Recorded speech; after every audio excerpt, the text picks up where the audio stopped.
Okay, so in the last video we created our section panels, and now we're going to be able to click on those section panels, and then we're going to go to that section and we're going to see each item in those sections. So the first thing we're going to do is we're going to create a menu item panel with the name and price of the item, and that will be clickable and take you to item details. We're going to create a section list view with the section data as a parameter, and then we're going to map and display the section data to the menu item panels. So right now I'm in section list view.dart. You can add these imports, but the first thing we're going to need to do, we're going to need to create a file that is going to be called menu item panel.dart. We're going to open this file up, and we are going to import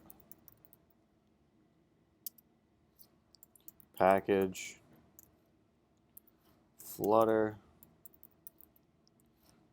material.dart, add a semicolon here. We are also going to need to import .models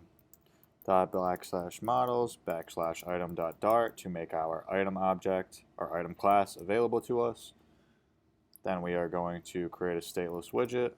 So stateless menu item panel. This will take a parameter, final parameter of item, and we're going to call that item. Then we're going to initialize our parameter.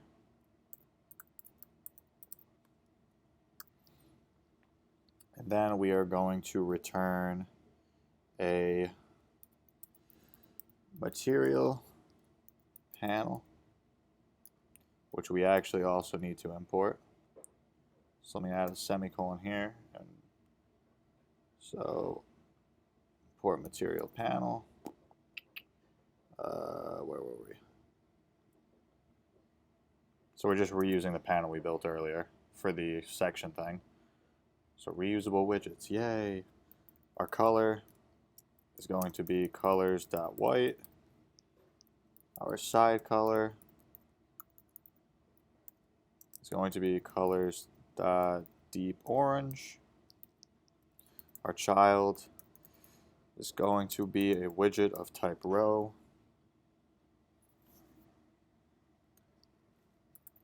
Which will have some children of widget type. And our first is going to be, first child will be expanded, which will take a child of directionality. We're going to add the text direction argument, which will be text direction.ltr.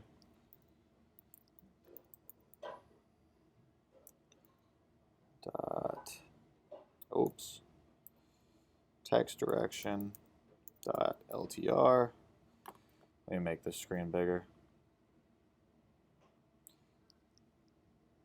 And I'll have a child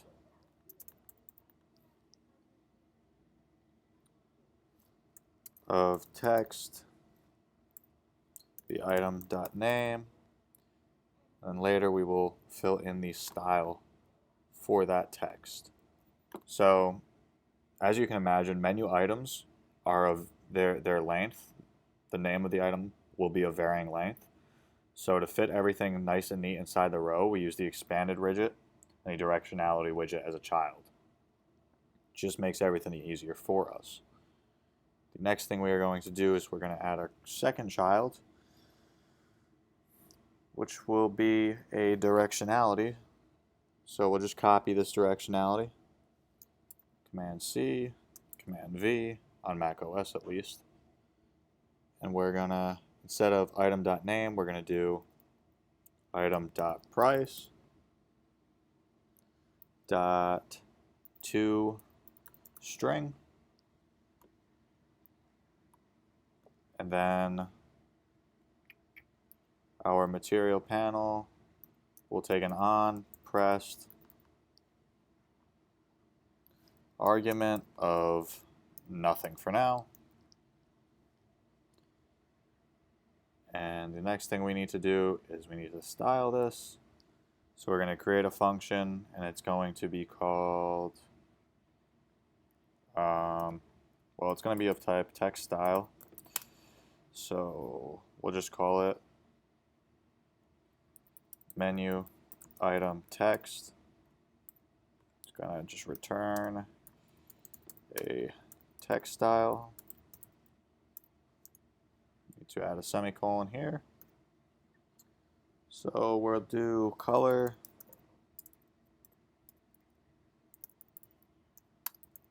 Colors.black. We'll do a font size of 20. And then to use this, we'll do comma style, and we'll call our function name menu item text. Go ahead and copy this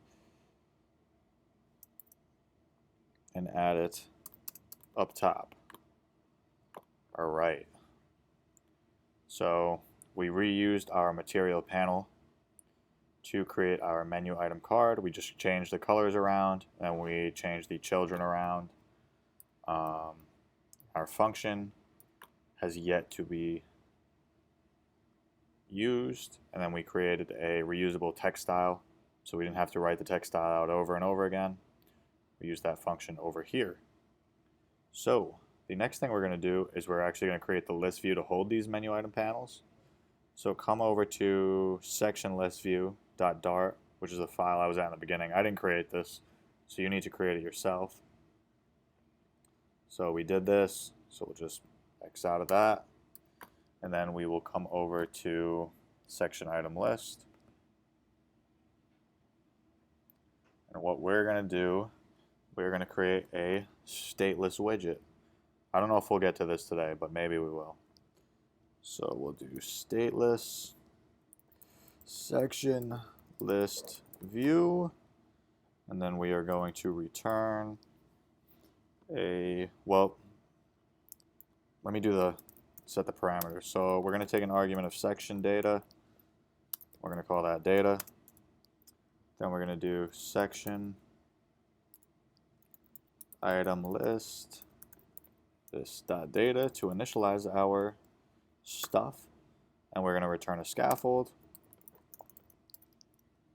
which will take an app bar,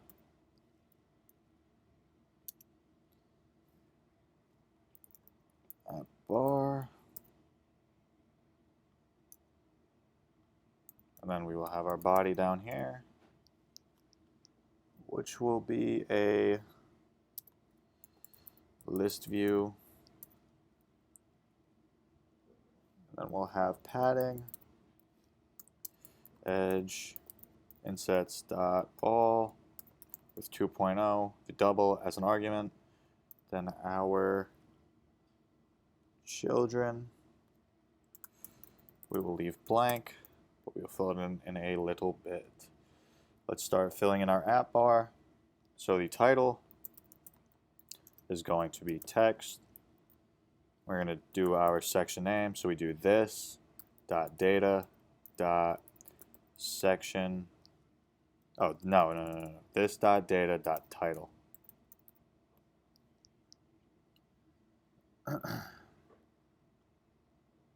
We might need to style this text widget later, but anyway, we're going to add a comma. I don't know why that jumped down there, but we will add a comma.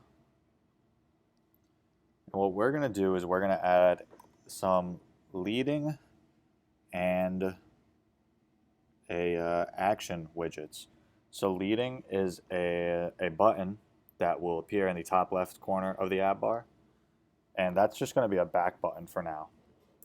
So we're going to do leading, new icon button, icon, new icon, icons, dot arrow underscore back. And this icon button will take an on pressed, which we'll do down here, on pressed. It'll be a blank function or an anonymous function, and we will just do navigator dot pop context.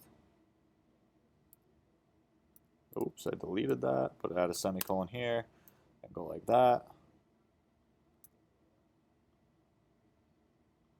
So that is our leading widget. What is this? Okay, and then we need to do, so this is just a back button. You can read up more on Navigator in your free time, but pop is back, push is forward. Okay. Now we're just going to add a shopping cart basket. We're going to do actions. What is it? Actions. Oh, and this takes a list of widgets. So we'll do widget. And we will do another icon button. Which will take an argument of icon. Icon. Icons dot shopping underscore basket. And then for now, we will leave onPressed to be blank until we make our checkout page later. All right. The next thing we need to do is we need to make a function to render our section data items into the list view to the menu item panel widget. Very complex, but we will see how this is done right now. So we're going to name the function get item widgets, and it's going to take a list of type item. We're just going to call this list, and we're going to return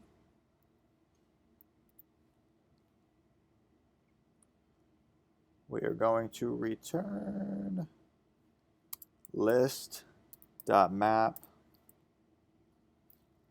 I to, before I say that, map is a function which goes over every index in the list and it returns a new iterable of whatever you do to the index.